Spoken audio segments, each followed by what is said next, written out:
prison. This call is being recorded and is subject to monitoring. Hang up to decline the call or to accept, dial 5 now. If you wish to block any future calls of this nature, dial 7 now. Hey, I got something to share with you. Go ahead.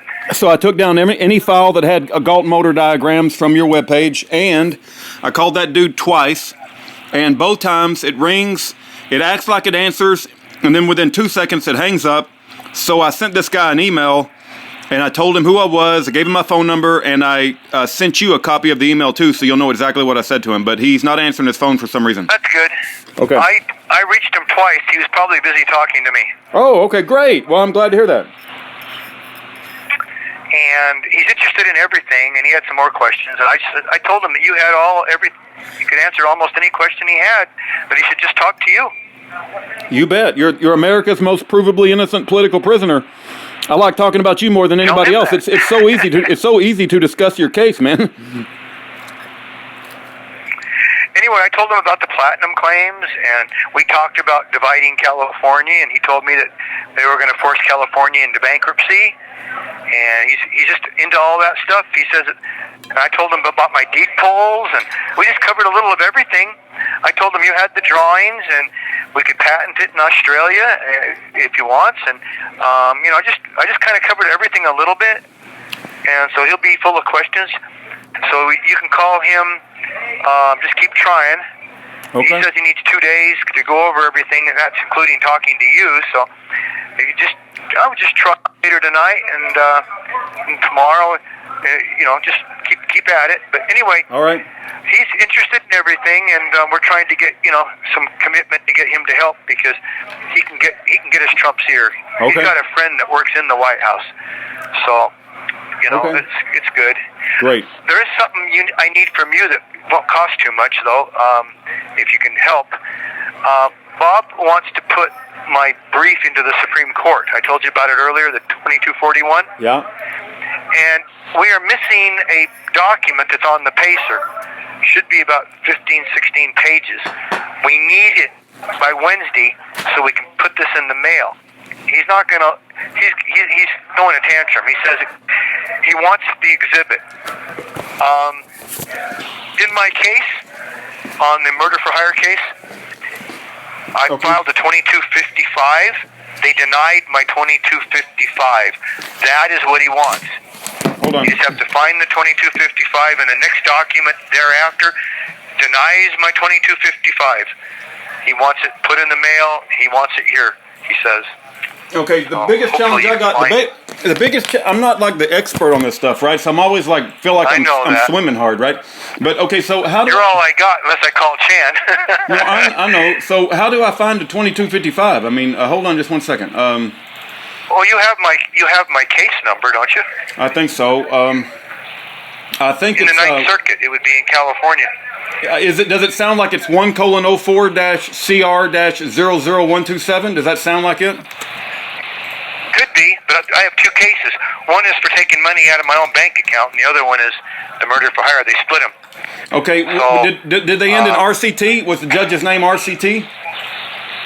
They both end the same way. So I'm just saying, if you look at it, it's not the murder for hire case does not have very many filings. Okay, but even when I get the docket, I got it. I'm trying to bring it up while you're on the phone because I know if I get you on the phone, it's likely you can talk me into finding. Okay, so RCT. Let's search. That's not right. Damn it. Okay, hold on. 04-CR-00. Let's try that. How you doing, man? I'm frustrated because every time there's a minor fight, they lock us down for a week. So I'm trying to get this guy up to speed so he can work to help you, me, and some other prisoners. I'd be happy if he just gets me going with Trump's here because I'm really tired, you know? Yeah, I'm tired of the battle. I tried to explain to him that I would help him with this California movement. Yeah. Well, here's the deal. It's not a physical war. It's a spiritual war. Satan wants to keep you in prison because he knows how powerful and how many gifts God has given you. This call is from a federal prison. Okay, David, I got the docket up, man. I got the docket up. there's I don't know if this is the right file. It's got 341 docket entries. Okay, so it what can I look at to tell if it's the right case? I mean, well, you know, we won the direct appeal, and then Hoyt filed a 2255. Okay, the last entry on this particular case was August the 28th, 2018. It said notice other. The other thing was a request filed on February the 23rd of 2018. Before that was order on motion of return of property post-trial, February the 8th of 2016. Well, the 2255 it's going to be in the middle of that document somewhere. It's not going to be at the end. What year? Give me a year, a date, or something. Man! Did you say 2255? From 2000. Yeah, 2255 was filed after the direct appeal. Okay, hold on. I found something called motion to vacate 2255. It was filed on April the 17th of 2012. That's all I need is the denial of the 2255. You don't need you don't need the 2255. You need the denial of it. Hold on. No. Sheesh. Just the denial. Oh God, hold on. Motion to vacate. There's a docket annotation. Notice of removal of attorney from electronic notice, response in opposition, order on motion for recusal, order on motion for miscellaneous relief, amended judgment, order, letter, docket annotation, notice of substitution of attorney, motion for return. Man, I don't see a denial here at all. I just see a motion to vacate 2255. Well, that might be it. If it's a motion to vacate it, that's a denial, isn't it? I don't know. It's a fancy legal term that lawyers use to get paid millions of dollars and keep us poor. If you click on it, it should basically tell me I'm denied on my 2255. Okay. Well, to download it, it's going to cost like $1.60. But hold on, just 1 second. I'm downloading it right now. Let's see what it does.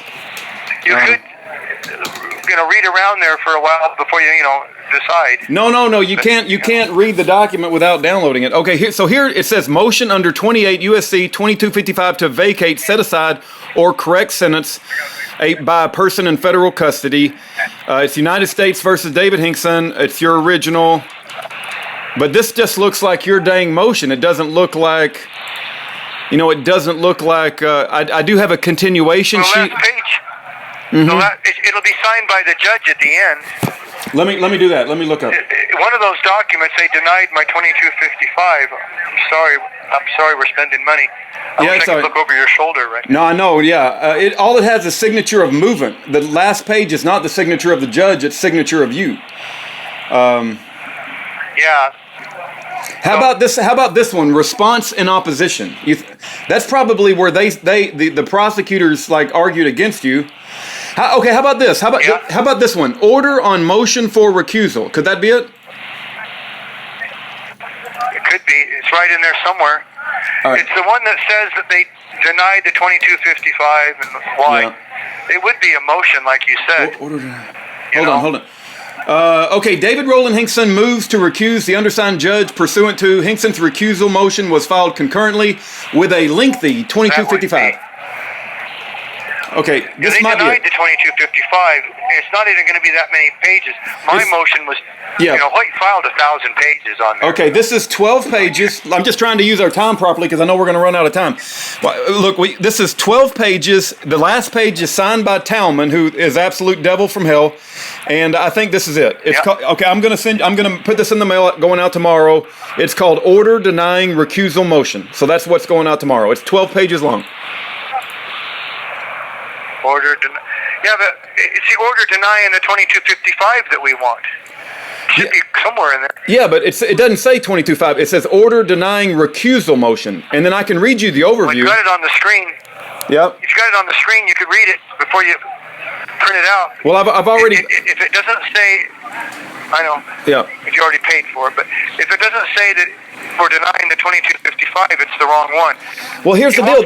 Nowhere. Motion to the Supreme Court. Yeah, nowhere in this docket does it say denial of 2255. That doesn't exist. The only thing that does exist is a few months later, after you put in a 2255, it says order on motion for recusal. Now, there's another order on motion. There's another one that says order on motion for miscellaneous relief. but there might be one after that, because isn't there a motion where they deny the 2255? No, they don't. The word 2255 never comes up again in your entire docket. It's only in there once. And you're saying it says denial of the motion for recusal. For recusal, and there's another one called order for motion of miscellaneous relief, and then there's another one called amended judgment, and then there's another one just called order all by itself. Did you look at any of them yet? Yeah, I can read you some of them. Hold on. So one of them says, David Roland Hinkson moves to recuse the undersigned judge pursuant to USC blah, blah, blah. Hinkson's recusal motion was filed concurrently with a lengthy USC 2255 habeas petition, through which Hinkson seeks to vacate his convictions for soliciting the murders of 3 federal officials, including blah, blah, blah. And then it goes down to the conclusion. The conclusion is, accordingly, it is hereby ordered that David Hinkson's motion for recusal is denied. That's it, right there. All right. It's 12 pages. It's headed out to you tomorrow. Yeah, because basically all he wanted to put in there was that they denied my 2255, see? All right. I'm not an expert, but there's another memorandum, decision, and order. It says, I'll send you this too. Well, no, I can't send you this. This is freaking 56 pages long. I don't think you want a 56-page document, right? That sounds like something we typed. No, this buried is... them with $1,000. This call is from a federal prison. No, this is something they typed. It's called Memorandum, Decision, and Order. It says, David Roland Hinkson moves to vacate his convictions for soliciting the murders of 3 federal officers, including a U.S. blah, blah, blah. Defendant Hinkson's objection to court order at 2, claiming that Hinkson's habeas petition does not raise issues related to his tax convictions. And then it gives facts. I mean, it goes through a bunch of stuff. This is 56 freaking pages. It's all written by them. But I don't think you told me it was. Well, maybe you better send both. I'm sorry. Okay. Well, can I print? Let me ask you. Okay. Let me ask. Can I print 2 pages? Per physical page. So in other words, 1 physical page, you get 4 pages. Yeah. Okay. I'm going to do that. Yeah. All right. Okay. I'm going to send everything I got. It's going to be a lot of stuff. So. I'll go tell them it's 2 pages to a page, then that's at least going to be. It helps me. Fine. Yeah, it helps me cut down on the postage and finding a big envelope and stuff like that. I wish I could do that here. This thing's already 50. It's already 50 pages. You're going to add another 50 pages. It sounds like. My goodness. Yeah. This is killing me. Killing me too. Yeah, I know. I can't even imagine what you've been through. Let me share something with you that's very selfish. It's like it's tough to talk to you knowing what you've been through and knowing how innocent you are. It's like it's hard for me to go to sleep, right? It's because I know you're freaking innocent. I know you're going through hell. I know you shouldn't be in. And it's like as hard as it is on me, I can't even imagine what it is like living it. So it's like, damn, we need to get you out of there so I can start to feel a little bit better about life. My father having a stroke yesterday. I hear he's kind of talking in slow motion now. He's not moving very fast. Yeah, my father had a stroke too. It's really tough, man. And they start to lose their ability to think straight. It's really a sad thing to watch, man. Life is a very brutal. I think he already had that problem. I think he lost his ability to think straight a number of years back when he destroyed my business. Well, yeah. Well, when he did an interview about you for 2 hours on the Resurrect the Republic, he was blockbuster. He was very proud of his son. He knew his son was innocent, and he did a very good job at advocating for you. Well, you ought to call him and praise him a little bit. It might be good. Yeah, I'll call him tomorrow. I tried to call him. He didn't answer. Yeah, I'll call him tomorrow and tell him. I'll tell him that you said hi and that I'll tell him you care about him. Okay, I keep trying to reach our friend there, and I'm going to leave him alone for 2 days. He's supposed to talk to you before I call him back. So. All right. Okay, that sounds good. I got done what I set out to do. Good. I'll go tell Bob what you said. Hey, I'm going to email you the titles of those documents. I'm going to email you the titles, so you'll have them in an email too. Okay. Okay. Okay, bye. Love you. All right, we love you, David. Bye-bye. Love you, David.